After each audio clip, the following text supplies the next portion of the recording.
We all know that shotgun mics are amazing outdoors. I mean, literally that's what they're made for. To get that reach and to counter all of, well, the natural stuff that you're going to encounter outdoors, like wind and noise.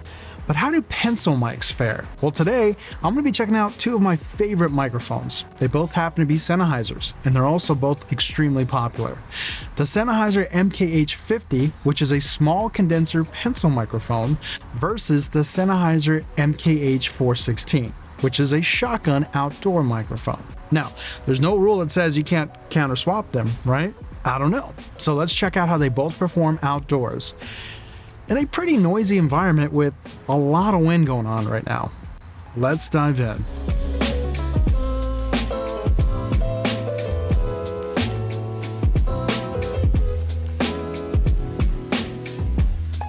Okay, so just out of view, you guys can see, I think this is a Sennheiser that's hanging a little bit lower. Naturally, it's a really long microphone, so I couldn't get them both exactly the same distance, but close enough. They're both going to be running to the Zoom F3, which is also going to be recording internally at 32-bit flow. Now, we are outdoors. It's extremely noisy right now. There is a lot of traffic swinging by, and it's also kind of windy. Now, the wind's kind of died down a little bit, but when it does pick up, you can definitely feel it. I'm also using a DJI lavalier mic, the wireless go-to, which is just going to be connected to one of these cameras. And I am primarily right now talking through the DJI, but we'll be toggling between each of the mics. So we'll go to the MKH 50 right now. This is what the MKH 50 sounds like outdoors, unprocessed. This is just outdoor audio, raw, going straight to the recorder. I do have dead cats on both of these to try to counteract the wind. There's birds chirping right now. The wind is picking up right now, actually. Even with the dead cat, sometimes a dead cat's not enough. Sometimes you need a outdoor blimp. And not only that, but you can also hear the traffic noise, right? Is it capturing my voice okay? So what about if I move around? If I move around, I mean, obviously shotgun microphones are directional, right? And pencil condenser microphones are not as sensitive directional wise, but still supposed to cancel out some noise. How does the MKH 50 sound like if I'm moving around just a bit? I don't know. Hopefully it sounds good. Now, this is the MKH 50 processed. I'm still going to be moving around just to kind of give you guys an idea of what this sounds like.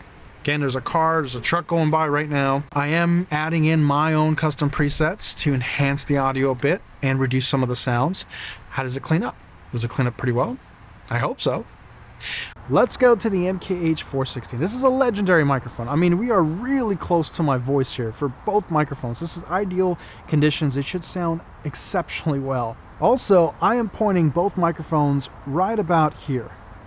This is really where you want to point your microphones because you're getting that rumble from the chest, but you're also hopefully reducing some of the plosives and other smacking noises that can come from your mouth and unwanted breathing and things like that. You're reducing it, you're not eliminating it, but this is the most ideal condition. So this is what the 416 sounds like right now. Outdoors, there's a screeching car, there's some brakes and all kinds of stuff. And this is what the 416 sounds like, completely unprocessed. So there's nothing going on in post-production. Okay, the wind is picking up. There we go. We got some wind right now. So this is about the same amount of wind that the MKH 50 got. There we go. It's picking up.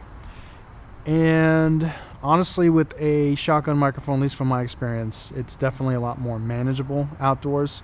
Again, if things were extreme, you would want an outdoor blimp to cut down on the wind and other elements a little bit more. There's some birds chirping, there's a car passing by, all that good stuff. So now let's talk about the 416 process. This is the 416 process with all of my presets. I'm doing a little bit of voice isolation work. We got a compressor probably running. I'm going to EQ it, all that good stuff. But this is what the 416 sounds like. So now we're going to toggle between the two. This is the 416 currently processed. You just heard it, right? Processed. Let's jump to the MKH 50 processed. This is what the MKH 50 sounds like, completely processed with all of my presets. This is what the MKH 50 sounds like, raw, unprocessed, nothing going on in post-production.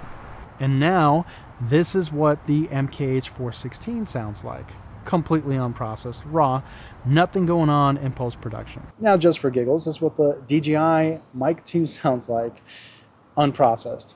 And this is what the DJI mic sounds like processed with all of my presets. I'm going to be jumping to the DJI just for a little bit. So this is actually really good. When we're switching between the two mics back to back, processed and unprocessed, it was almost the same exact conditions. The wind died down, the traffic died down. It was pretty good. I know this isn't a scientific video, right? And I would love to get a little bit more nerdy and dive a little deeper. But I mean, this should give you guys an idea of the differences. I don't know what that is. Sounds like a tow truck.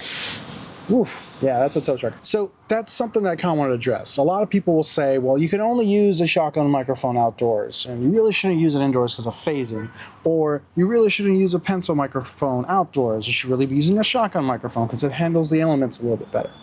While that's absolutely true, and I absolutely agree with that, the caveat is it's really entirely dependent on the user and how the user will adjust and anticipate those conditions. Can you get phasing indoors with a shotgun microphone? Absolutely. But if you soundproof, everything's okay. And maybe that's something that we should do in a future video. Maybe I'll look at these legendary microphones indoors and we can compare them and see how they fare with phasing and dialogue indoors. But in today's video, we're looking at outdoor usage. And I've heard a lot of people say, well, you shouldn't be using a small condenser microphone, a pencil microphone, like the MKH 50 outdoors, because it doesn't reject the environment as well as a shotgun microphone. I mean, why not? As long as you anticipate the conditions, you put a dead cat on there, a blimp, whatever, you absolutely can. So that gets me to my final thoughts. If you can afford both, absolutely, that's the most ideal condition. And now you have more tools in your toolbox that will allow you to do more things and adjust appropriately.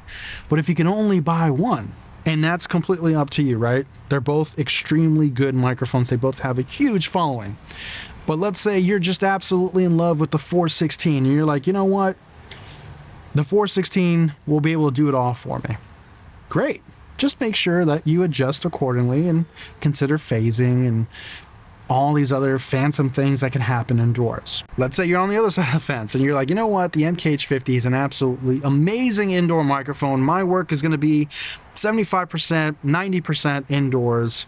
And if I have to use it outdoors, then great, I can adjust as well. It's also the more expensive microphone. Great. Does just fine outdoors. So I hope this video gave you guys some insight. I hope it at least introduced you to using microphones that are intended maybe or designed for a certain purpose in mind, but using them in other ways. The moral of the story really is try to not have garbage in, right? Because you're going to have garbage out. And that's really all that you should be truly caring about. Get the best quality audio that you can raw, figure out what you got to do in post, but the work has to come from you initially. And as long as you do that, you're going to be just fine. If you enjoyed this video and you're thinking about picking up one of these mics for yourselves, I will have an Amazon link below. You don't have to do anything on your end, just click the link. And if you decide to purchase these microphones, then I get a small commission back, and it absolutely helps the channel. That's it for me, guys. I hope you found this video informative. If you did, please consider subscribing and joining our channel memberships. I'll catch you on the next video.